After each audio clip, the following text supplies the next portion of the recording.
Bismillahirrahmanirrahim. Assalamu alaikum wa rahmatullah wa barakatuhu. Chères sœurs, je suis Ndayab Sanying et c'est un plaisir et un honneur de partager avec vous ce nouvel épisode qui parlera du développement personnel à la lumière de l'islam.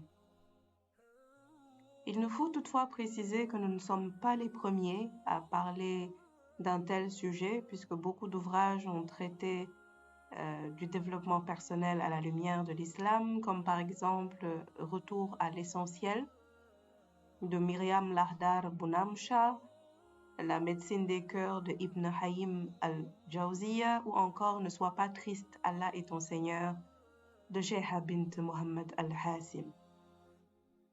Et si vous avez eu l'occasion de lire ces ouvrages, le fil conducteur reste la spiritualité à travers la relation entre l'individu et son Seigneur. Comment nous connaître nous-mêmes et le connaître lui.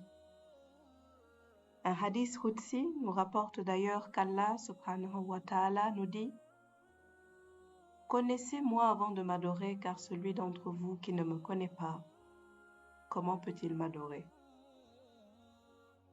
Et le tawhid, la reconnaissance d'Allah comme étant Dieu unique, le fait de le connaître, ses noms, ses attributs, ainsi que nos actes d'adoration en vue de recevoir sa miséricorde, tout ça nous mène sans nul doute à un changement de comportement, à la bonification de nos actions et à notre épanouissement. Le développement personnel regroupe bien entendu toutes les pratiques permettant la connaissance de soi, la valorisation des talents et potentiels, l'amélioration de la qualité de vie, notre bien-être, et à un certain niveau, le développement personnel nous permet de réaliser nos aspirations et nos rêves.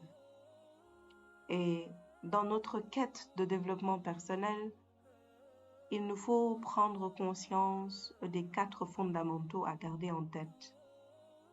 Ces fondamentaux, vous les retrouverez dans toutes les pratiques en rapport avec le développement personnel. Il s'agit de l'acceptation de soi, que cela soit physiquement, spirituellement, mentalement, la discipline, la rigueur avec laquelle nous exécutons ou nous atteignons nos objectifs, le détachement, le lâcher-prise, le fait de comprendre que nous ne maîtrisons pas tout, et enfin l'altruisme, parce que dans le développement personnel, il est également bon d'intégrer le relationnel et la relation que nous avons avec les autres. Parlons de l'acceptation de soi. Nous pratiquons l'école de la vie, nous apprenons de la vie, des leçons que nous n'oublions pas de sitôt d'ailleurs, ou bien nous allons à l'école pour la plupart, nous y passons des dizaines et des dizaines d'années, que cela soit l'école française ou l'école coranique. Nous allons à l'université pour certains. Mais tout cela pourquoi? Pour acquérir de la connaissance, pour nous bonifier, pour ne pas être des coquilles vides, comme disait l'une de nos institutrices. Mais quel genre de connaissances apprenons-nous? À quel âge, à quel moment apprenons-nous à nous connaître et à nous accepter? Parce que nous avons des talents, innés ou acquis. Mais à quel moment prenons-nous le temps de les développer? Nous sommes en perpétuelle recherche de l'amélioration de notre qualité de vie. Nous travaillons beaucoup. Nous passons d'ailleurs beaucoup de temps avec nos collègues. Sur 24 heures, calculez le nombre d'heures que vous passez avec votre famille. Mais pour quelle finalité? Pour quelles aspirations?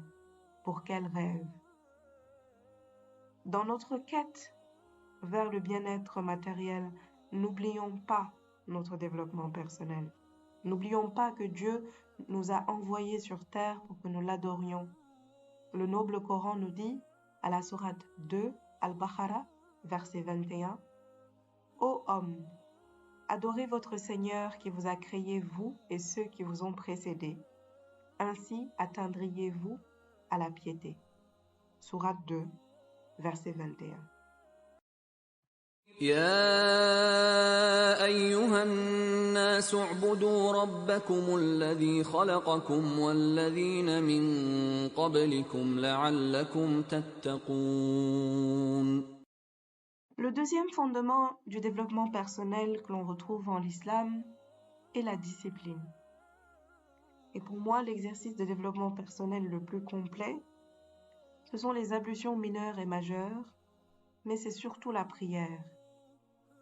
Chères sœurs, lorsque nous faisons nos ablutions, réalisons-nous que les membres de notre corps auraient pu ne pas exister? Est-ce que nous prenons conscience à chaque fois que nous lavons nos mains jusqu'aux poignets?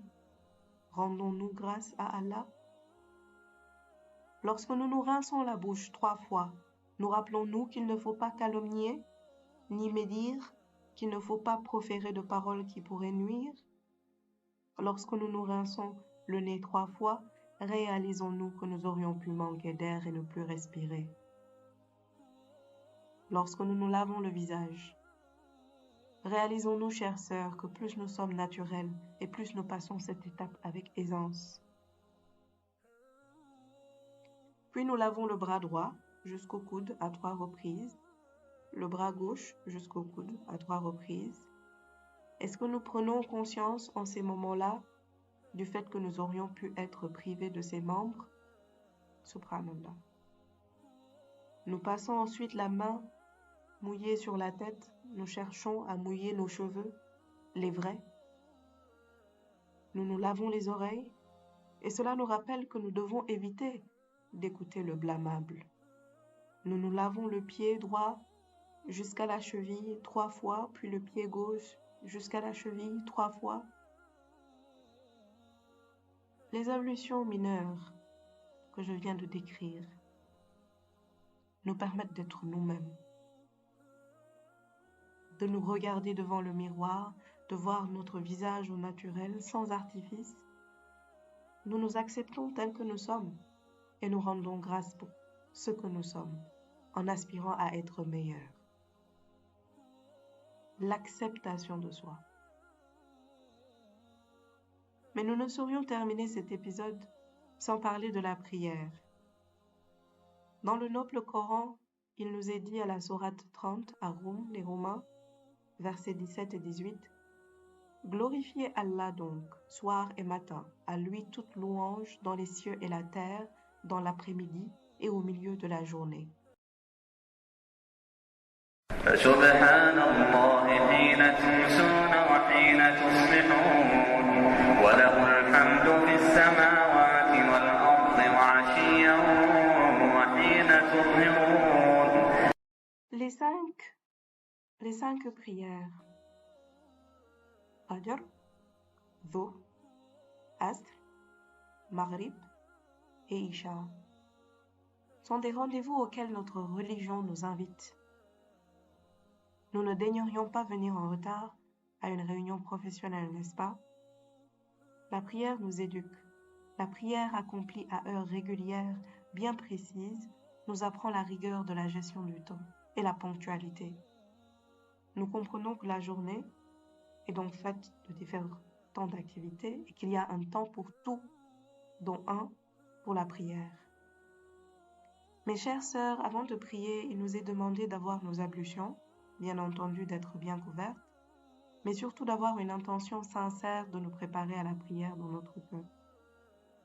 Puis nous entamons notre prière, essentiellement en 3 éléments: le sentiment d'humilité devant la majesté de Dieu, la reconnaissance de sa supériorité et l'adoption par notre corps et nos organes d'ailleurs de la posture de respect nécessaire. Mais avec quoi commençons-nous la prière? Le takbir. Allahu Akbar. Allah est plus grand. Nous attestons, mesdames, qu'il est le plus grand. Alors pourquoi nous inquiétons-nous? Lâchons prise, détachons-nous. Nous reconnaissons qu'il est le seul sur lequel nous pouvons compter. Lors de la prière, d'ailleurs, nous restons plusieurs minutes en situation immobile, à la merci de tout. Nous récitons des sourates, nous nous penchons, nous nous redressons, nous nous prosternons. Est-ce que nous réalisons que chacune de ces postures fait appel à nos muscles, à nos articulations, mais aussi à notre mental, à notre méditation. Chers sœurs, je ne sais pas si cela vous arrive aussi, mais la prosternation, le front contre le sol, sujud, me procure un bien-être que je ne pense pas pouvoir décrire. Les scientifiques l'ont d'ailleurs démontré, comme le docteur Gharib Jama, dans sa revue intitulée « Le secret de la prière et la prosternation », le détachement et le lâcher-prise à cet instant où on est seul avec son Seigneur. Et enfin, la prière, à travers sa conclusion, le taslim, l'importance d'ailleurs de la conclusion, l'importance de tenir à terminer ce que nous commençons avec l'aide de Dieu subhanahu wa ta'ala. Assalamu alaikum wa rahmatullah. Assalamu alaikum wa rahmatullah. Donc à chaque prière, nous disons que la paix et la miséricorde de Dieu soient sur vous. Et parce que le développement personnel, c'est également notre relation avec les autres, nous prions en réalité pour eux ce que nous voulons pour nous-mêmes.